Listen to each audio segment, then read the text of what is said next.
Hi guys, welcome back to my channel. I am C Diksha Joshi and आज हम एक बहुत इंपॉर्टेंट टॉपिक पे बात करने वाले हैं। उसके पहले मैं आपको एक बात बताना चाहती हूँ कि मैंने ये टॉपिक क्यों सिलेक्ट किया। मेरी एक फ्रेंड थी, उसके प्रोफेशनल में एटलीस्ट 5 से 6 अटेम्प्ट लग चुके थे and she was very intelligent. वो इतनी इंटेलिजेंट थी, उसको सारे कंसेप्ट क्लियर थे, प्लस उसको सारे प्रोविजंस याद थे, प्लस उसको पेज नंबर भी याद थे कि कौन से पेज नंबर पे कौन सा टॉपिक जो है वो कवर्ड है। उसको पूरे पूरे मॉड्यूल याद थे। मतलब कैन यू इमेजिन दैट। वो मेरी सीनियर थी, बट मैं जब फाइनल में आई तब वो फाइनल में ही थी। We use to sit together and हम लोग साथ में बैठते थे, साथ में हम पढ़ाई करते थे। तो आई वॉज सो अमेज्ड कि यार इसको सब कुछ याद है, फिर इसको इतना अटेम्प्ट क्यों लग रहे हैं। मैं कई बार मैं डर जाती थी कि यार ये तो इतनी इंटेलिजेंट है, इसको तो सब कुछ आता है, इसको 5-6 अटेम्प्ट कैसे लग सकते हैं। फिर मैंने उससे एक दिन ये चीज़ पूछी कि क्या प्रॉब्लम है, मतलब क्या रीज़न है कि आपको इतने बार बार अटेम्प्ट लगते हैं। और शी सेड वाज कि यार मेरा ना पेपर छूट जाता है हमेशा। उसका हर पेपर छूट जाता था।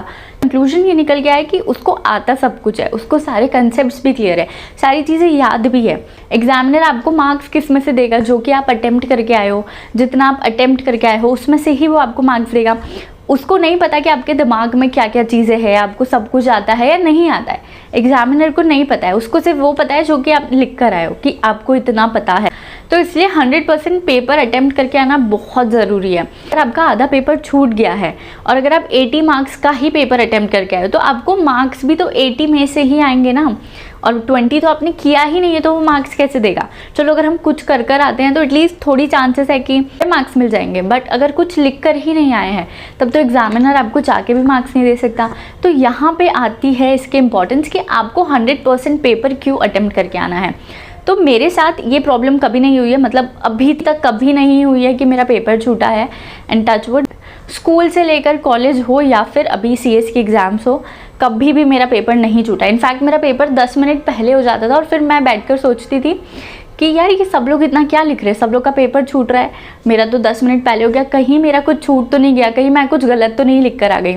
बट नहीं, ऐसा नहीं होता है। मैं आज आप लोगों के साथ मेरी टिप्स एंड ट्रिक्स शेयर करूँगी जो कि आपको भी हेल्प कर सकती है कि आप आपका 100% पेपर अटेम्प्ट करके आओ।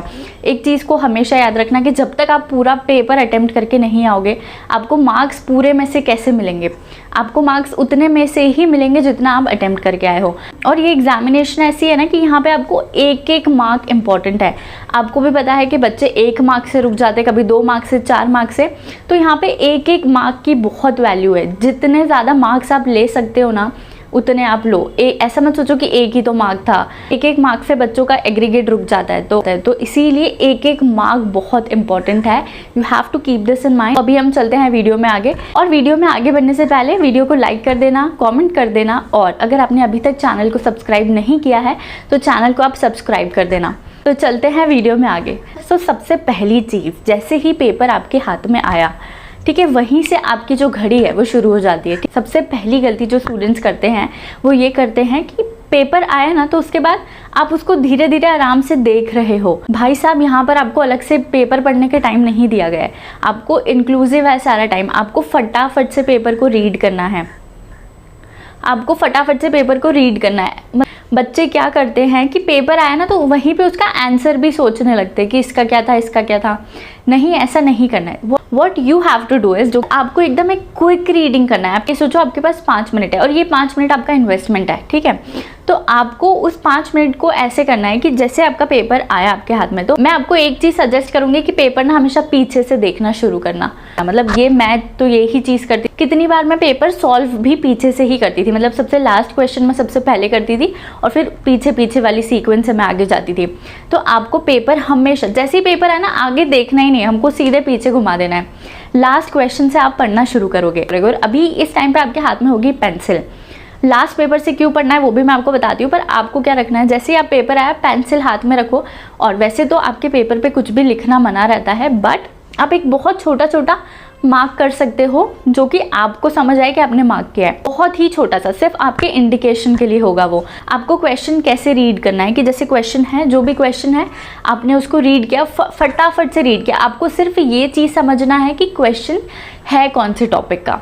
बस आपको इतना समझना है, ठीक है। इसके लिए तो 5 मिनट बहुत इनफ है मुझे लगता है, क्योंकि हमको पूरा डिटेल में नहीं सोचना है, हमको सिर्फ टॉपिक देखना है कि कौन से टॉपिक में से क्वेश्चन आया है। आपने वो टॉपिक नहीं पढ़ा है, आपको नहीं आता है, तो वहीं की वहीं एक छोटा सा क्रॉस मार्क लगा दो कि ये मुझे नहीं आता है, ठीक है। ऐसे करके आप 1 क्वेश्चन तक आप आ जाओगे। अब ऐसे करके फटाफट सारे क्वेश्चन रीड करना, नहीं आता है तो वहीं की वहीं वो बाहर क्रॉस कर दिया, आता है तो छोड़ देना। ये हो गया हमारी फर्स्ट स्टेप, ठीक है। ये आपको हार्डली 3 से 4 मिनट में हो जाएगा। अभी 3 से 4 मिनट में आपने ये चीज़ कर ली, उसके बाद आपको क्या करना है कि जो भी आपको टॉपिक आते हैं ना, अब जो आपने क्रॉस नहीं किए, मतलब वो टॉपिक्स आपको आते हैं और आते हैं, तो अब आपको उसमें से ये देखना है कि आपको कौन से टॉपिक सबसे अच्छे से आता है। तो अब उस पर 1 2 3 4 5 6 ऐसे सीक्वेंस लगा लो, किस सीक्वेंस में करना है। अभी ये दोनों चीज़ें हम क्यों कर रहे हैं मैं आपको रीज़न बताती हूँ। तो हम उल्टा क्यों शुरू कर रहे हैं, क्योंकि जनरली CS के एग्ज़ाम हो या CA के एग्ज़ाम हो, जो फर्स्ट क्वेश्चन होता है ना वो बहुत ट्रिकी होता है। एंड इट्स अ फैक्ट, मतलब 98% केसेस में आपका फर्स्ट क्वेश्चन इतना भारी होगा, आप पहले ही क्वेश्चन में ये सोच लोगे कि मैं फेल हूँ। ये ICSI की स्ट्रैटेजी है, मतलब वो भी तो कुछ अब प्लानिंग करेंगे ना, तो ये उनकी प्लानिंग रहती है कि फर्स्ट क्वेश्चन ही ऐसा उठाकर फेंको कि बच्चा घबरा जाए। वो क्वेश्चन ऑल्दो बहुत सिंपल होता है, वो पूछ बहुत सिंपल चीज़ रहा होता है, बट वो इतना घुमा कर एक इतना बड़ा सा पैराग्राफ दे देंगे, बहुत सारे अजीबोगरीब फैक्ट्स दे देंगे और फिर आपसे कुछ अजीबोगरीब क्वेश्चन पूछेंगे। तो जनरली ये वाला जो क्वेश्चन होता है वो ट्रिकी क्वेश्चन होता है, टफ नहीं बोल सकते, ट्रिकी होता है।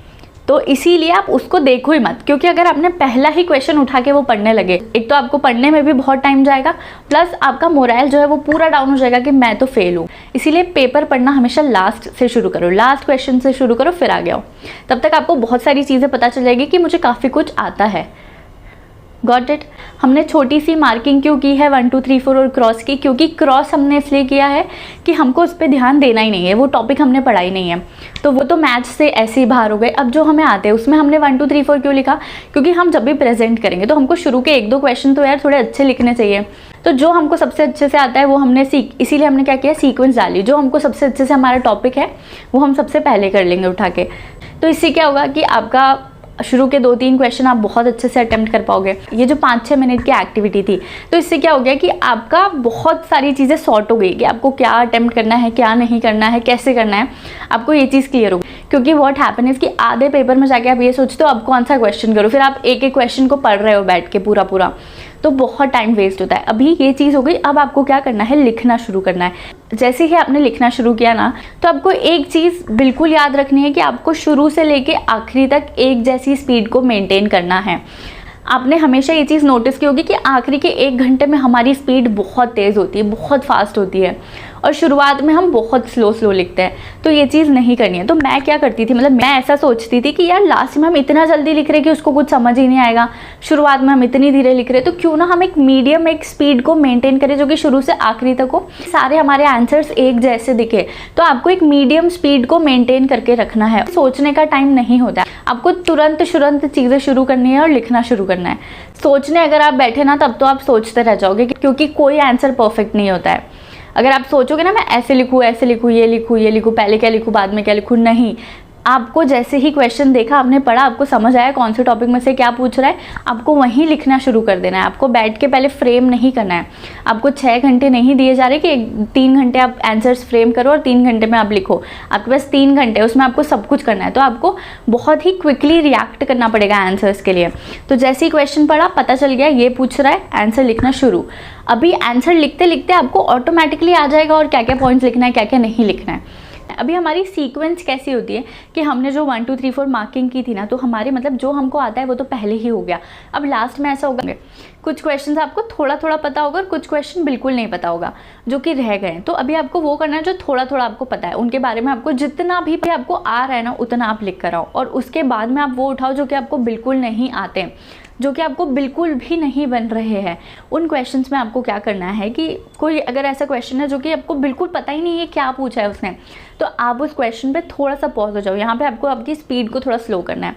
और यहाँ पे स्पीड हम क्यों स्लो कर सकते हैं, क्योंकि हमारा मेजॉरिटी चीज़ें ख़त्म हो चुकी है। जो हमको आता था हमने वो भी कर लिया, जो हमको थोड़ा आता था हमने वो भी कर लिया। अब सिर्फ वो बाकी है जो हमको बिल्कुल नहीं आता, तो हम थोड़ा टाइम उसको दे सकते हैं। तो अब आपको सोचना है कि अच्छा, एक बार रीड किया, 2 बार रीड किया, 3 बार रीड किया, चौथी बार में आपको कुछ समझ आएगा ही आएगा।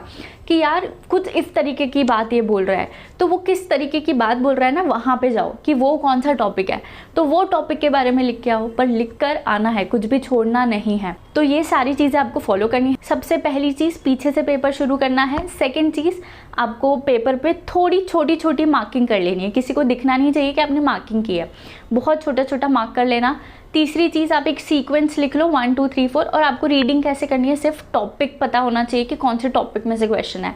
चौथी चीज़, आपका जैसे ही ख़त्म हुआ आपको पेपर क्या करना है, लिखना शुरू करना है। आपको बैठ के आंसर फ्रेम नहीं करते बैठना है, आपको जैसा आ रहा है, जो आ रहा है ना, एक बार लिखना शुरू करो। फिफ्थ थिंग इज़ कि आपको पूरे टाइम एक कंसिस्टेंसी को मेंटेन करना है, एक टाइम आपको एक जैसा मेंटेन करना है। ऐसा नहीं कि किसी क्वेश्चन पे आधी घंटा लगा रहे हो, किसी क्वेश्चन पे 5 मिनट, नहीं, सारे क्वेश्चन को एक जैसा ट्रीट करना है, क्योंकि सारे क्वेश्चन मिलकर आपको मदद करेंगे पास होने में। तो आपको स्पीड एक जैसी रखनी है, तो इसीलिए ना ज़्यादा स्लो ना ज़्यादा फास्ट, हमको एक मीडियम स्पीड को फॉलो करना है शुरू से लेके आखिरी तक। नेक्स्ट थिंग इज़ कि आपको जो क्वेश्चन आपको आते थे वो सारे आपने खत्म कर दिए। अब 2 तरीके की कैटेगरी बच जाएगी, एक वो जो कि आपको नहीं आती है और एक वो जो आपको थोड़ी थोड़ी आती है। तो जो थोड़ी थोड़ी आती है उसके बारे में आपको जितना पता है वो सारा लिख दो और आगे बढ़ो। उसके बाद वो क्वेश्चंस आएंगे जो कि आपको बिल्कुल भी नहीं आते। तो जो बिल्कुल भी नहीं आते हैं उनके लिए आपको थोड़ा सा पॉज लेना है। पॉज लेने के बाद आपको 2-3 बार रीड करना है, आपको कुछ ना कुछ समझ आएगा। जो भी समझ आ रहा है या जो भी आपको ध्यान में आ रहा है उस टॉपिक पे जाओ, उस टॉपिक के बारे में लिखना शुरू करो। लास्ट थिंग इज, आपको पूरे पेपर में कुछ भी छोड़कर नहीं आना है, क्योंकि बूंद बूंद से ही क्या होता है, घड़ा भरता है। और अभी हमारे लिए एक एक बूंद बहुत इंपॉर्टेंट है, तो छोड़कर कुछ भी नहीं आना है। Hope you like this video, और ये वीडियो आप लोगों के लिए बहुत हेल्पफुल रहे। एंड वन मोर थिंग, मैं ऐसा प्लान कर रही हूँ कि एक ऐसी वीडियो लेकर आऊँ जिसके अंदर वो चीज़ हो कि अगर कोई टफ पेपर आ जाता है या कोई ट्रिकी पेपर आता है तो उससे आपको कैसे डील करना है। तो अगर आप चाहते हो कि मैं इस चीज़ पे वीडियो बनाऊँ, do let me know in the comment section, या फिर आपकी कोई और भी क्वेरी है एग्जाम से related, exam point of view से, तो वो आप कमेंट सेक्शन में लिख सकते हो। So yeah, if you like this video please like, comment and share, and subscribe my channel if you have not yet subscribe. Bye bye, take care.